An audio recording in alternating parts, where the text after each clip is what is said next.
Okay, today we are talking to Tessa Campbell-Fraser, who has very kindly agreed to have a chat. Thanks, Tessa. No problem. Very, very much. So Tessa, you're a brilliant sculptor, but you're also a fantastic artist as well. Where does all your artistic talents, where does it come from? Does it run in the family?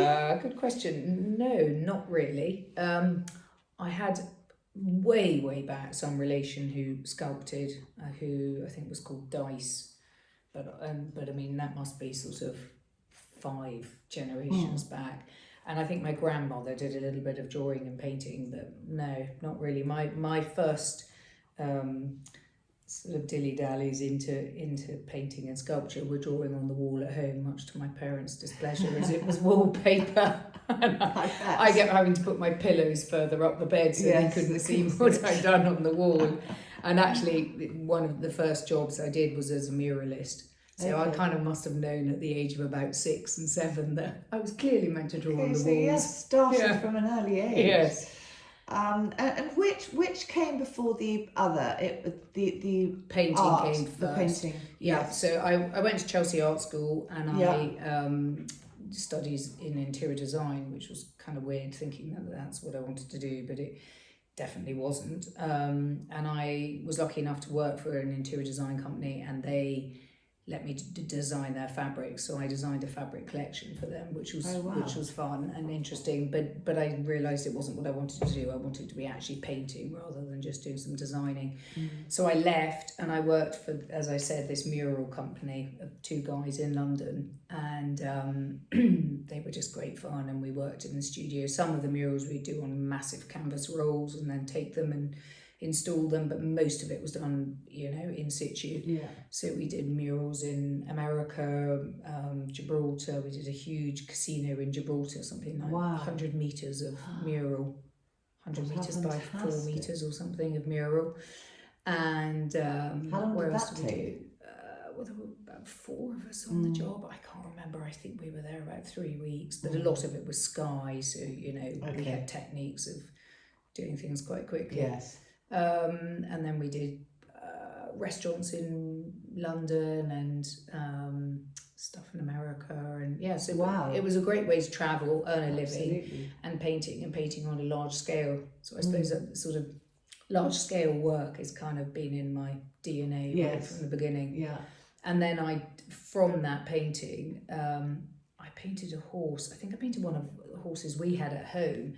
And somebody saw it and said, "Oh, would you do a horse of mine?" And I said, "Yeah, fine." And I did a portrait for them, and then it just snowballed from there. And I just brilliant.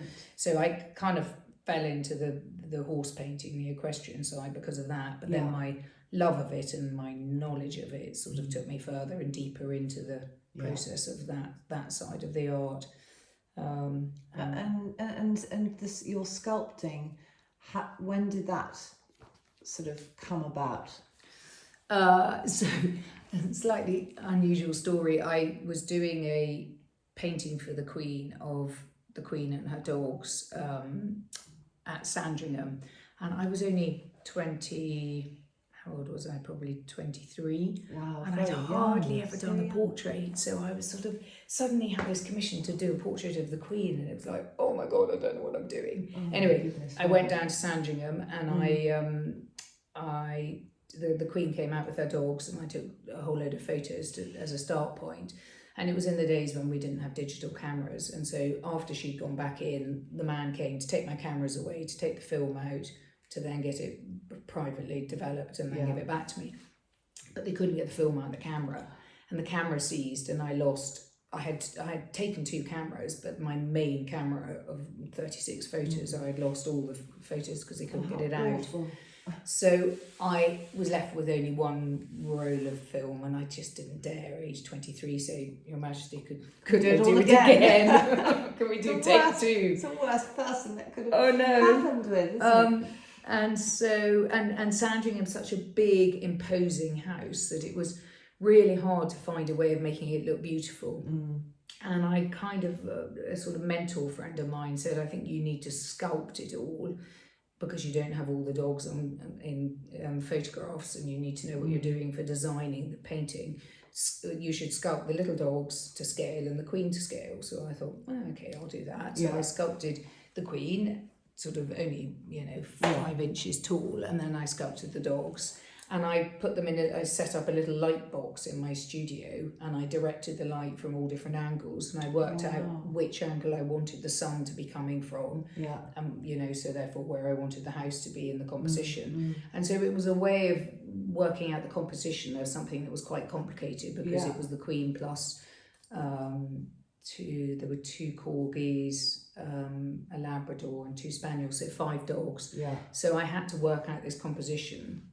And I needed to be able to do it, and making little sculptures, I could move them around into place and work out which worked the best. And that was the first sculpture I ever did. That's amazing. And it must have taught you an awful lot in a short space of time. Yeah, I think it was just weird, because I suddenly thought, I like this 3D thing. And my Rory was having a conversation with Queen, 20 years later, and he told her the story, and she said, oh, well, that's my claim to fame then. I was the one that introduced Tessa to sculpture. As Rory said, ma'am, I think you've got many more important claims to fame than that. That is brilliant story. Yeah. Wow. Wow. And what do you enjoy most?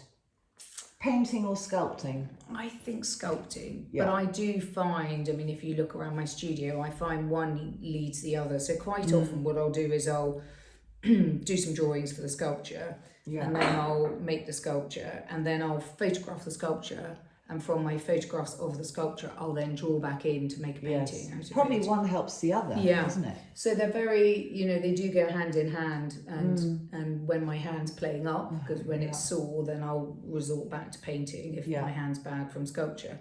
Okay. But I think if I had to choose one, if I was on my last day alive on this planet, I would say I'd rather sculpt.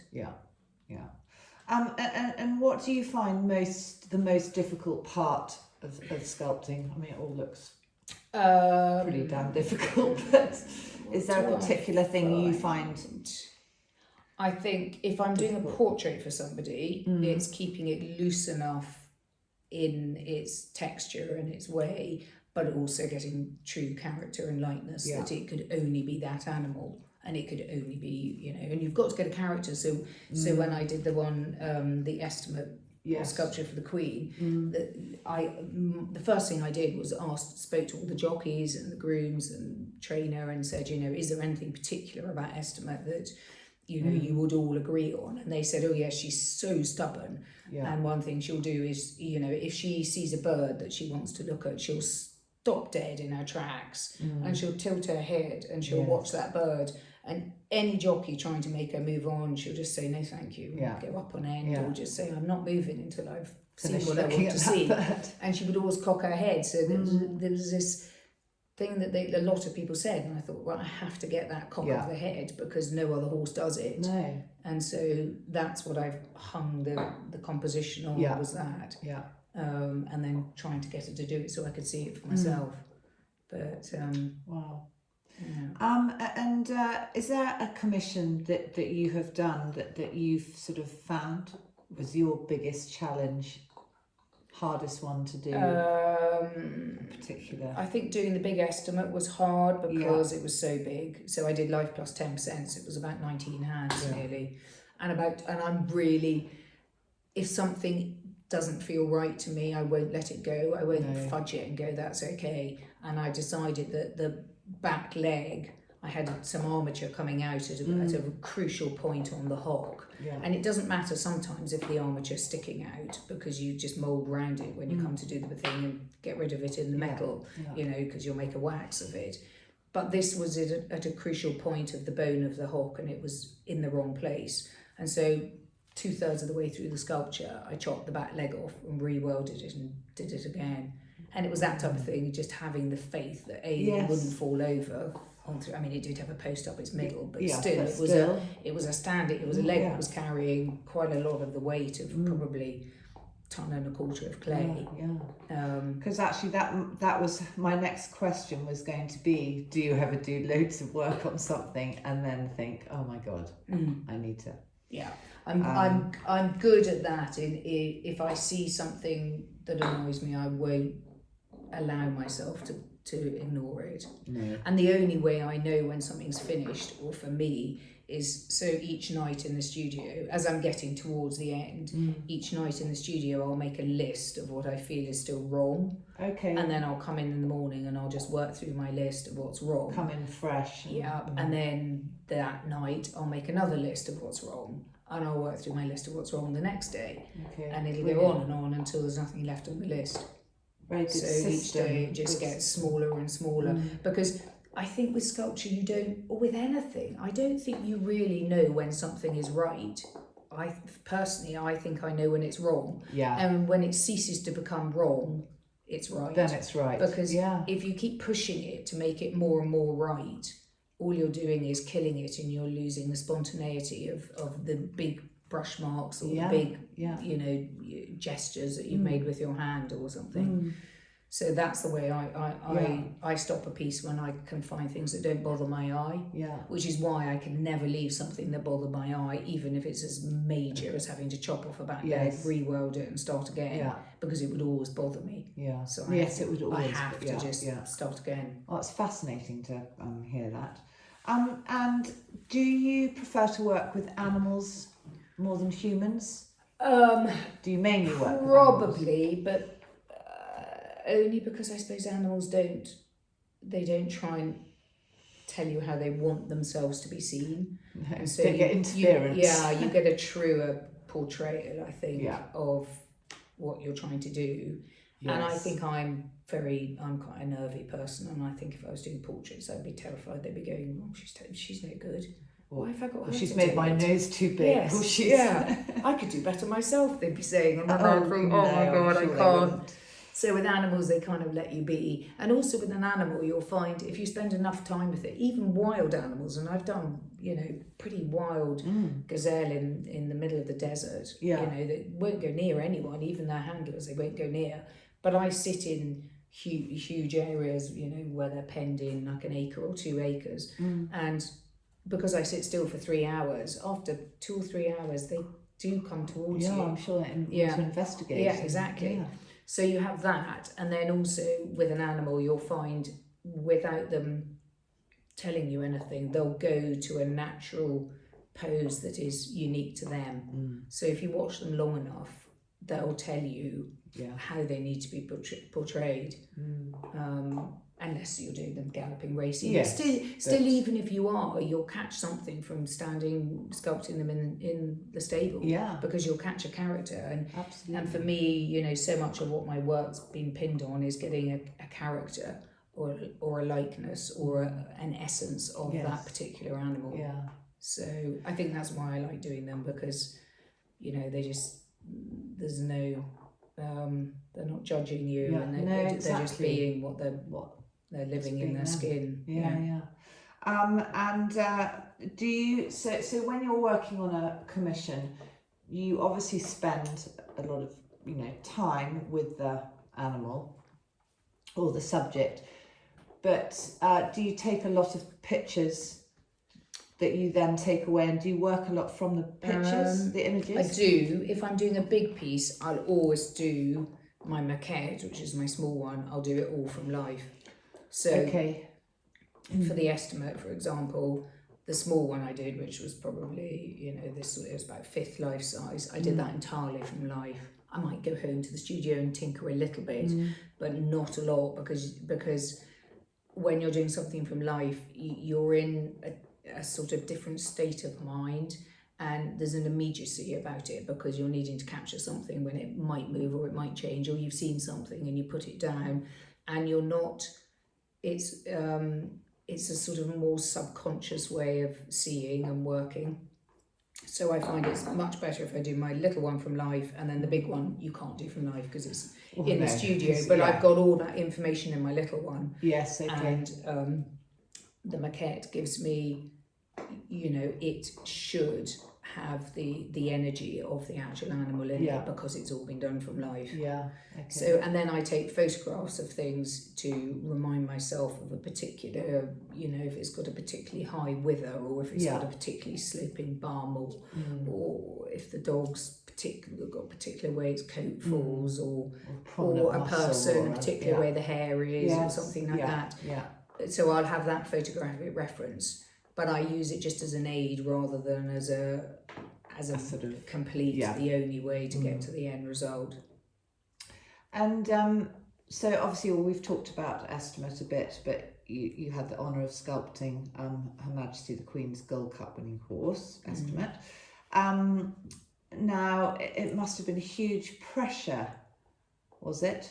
Did you find it a huge pressure when you knew that Estimate, where she was going to be placed? Well, luckily I didn't know until quite near the end. Otherwise, I think I would have been. Because she's where. Just explain where she is. I got the commission, and I'd done sort of 2/3 of the maquette that I was talking about from life when she came out of training. Yeah. I went to where she was stabled and did most of that from life, and they held her for me. And then the last bit before I was about to start the big one, I was invited up to Sandringham to go and stay there to see Estimate, who had then gone to Sandringham so that she could have her foals. Yes. So I was lucky enough to stay there. And on the Friday I went and worked on Estimate, and then the next morning after breakfast, the Queen said to me, right, I'd like to walk around with you and show you where I'm thinking of putting it.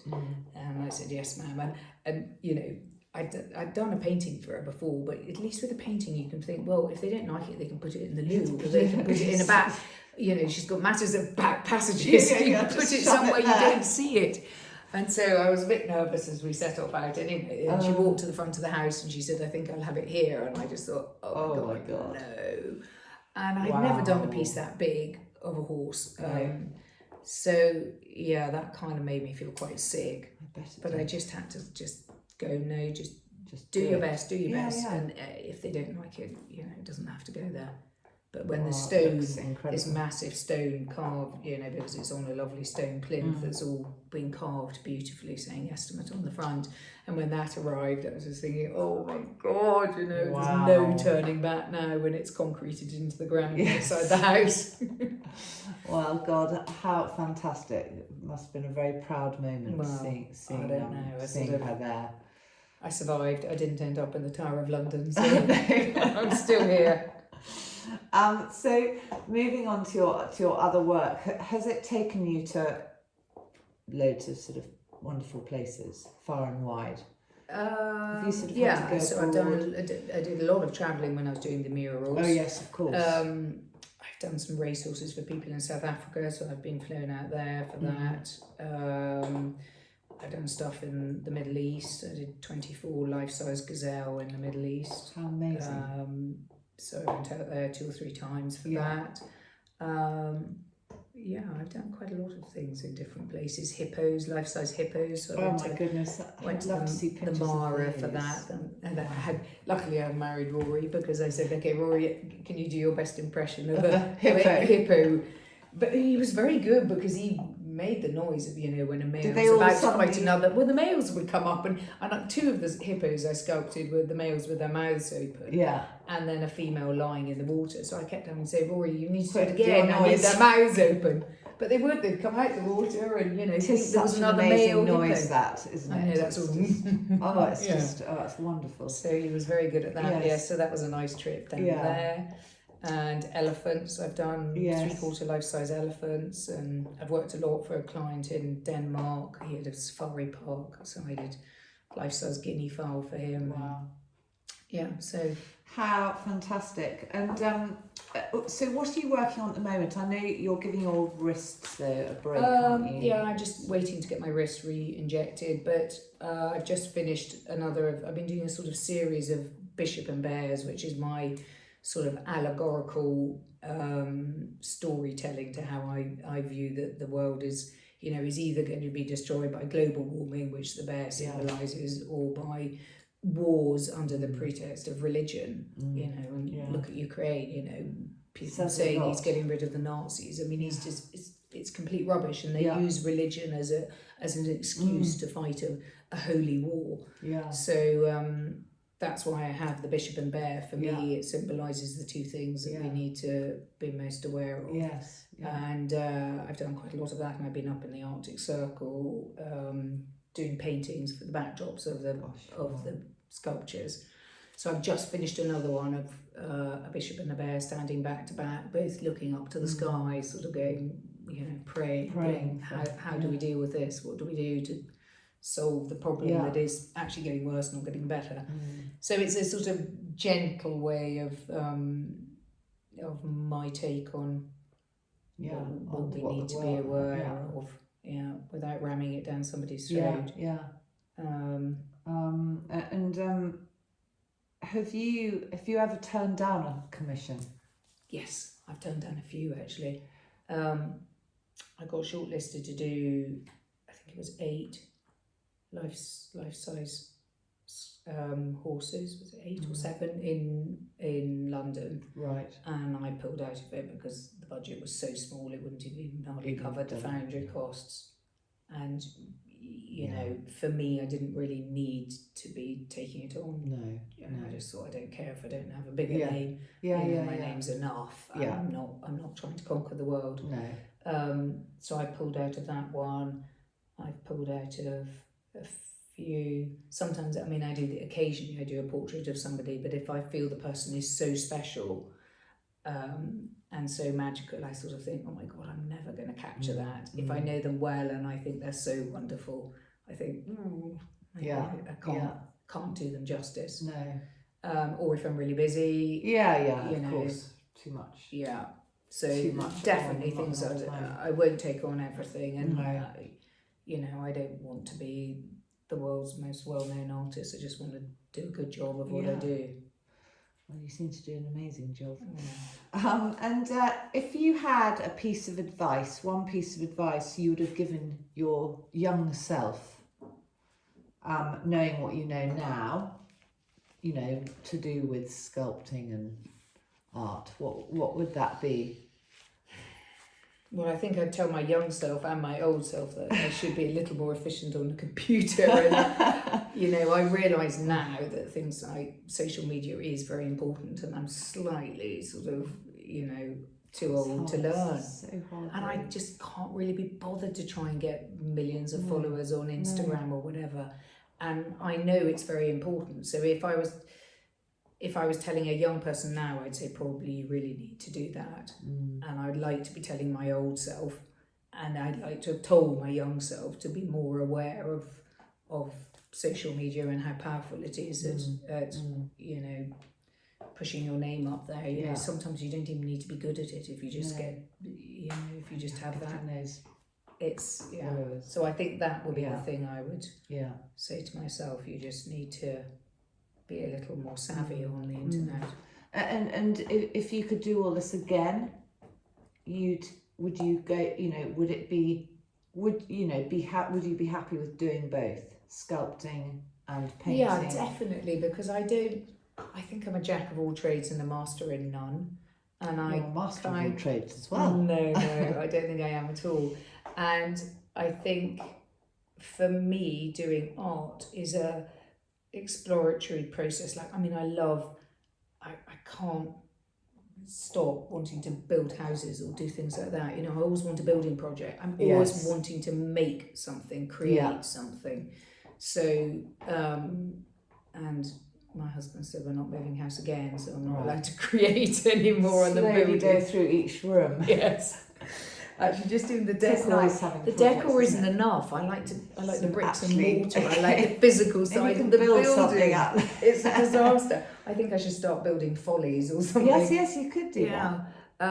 So I do love making things, and big things particularly, which is annoying because with having a sore wrist, big things is not easy at the moment. But I think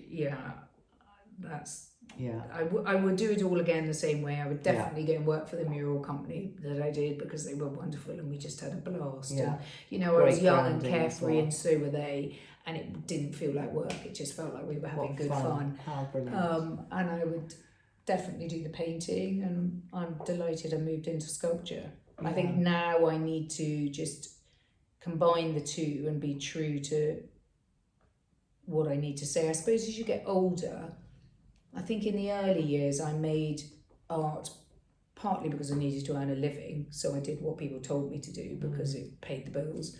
I think now I need to have a bit more of a voice, and that's not to sort of thrust my opinion on anyone. No, it's just to say, look, I'm a bit older now, and the things I've learnt in life, you know, need to come into my art. I can't just do a painting on a wall of just for hounds and a huntsman, or I don't know, a landscape. It needs to have just a bit more about it that I feel is personal to me. So I think that's the one thing. The two things I would like my old self to be better at is doing, which I've slightly flipped it on its head because you asked my young self.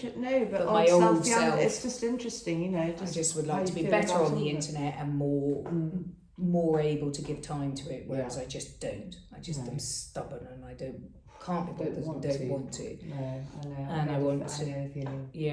And I just want to be able to say what I need to say in a poetic way that makes lovely art, but has a deeper meaning to it, or something about it, rather than just making a sculpture for the sake of somebody else commissioning me. Oh, Tessa, thank you.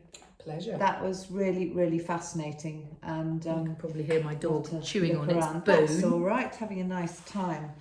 Thank you very, very much. It's a pleasure.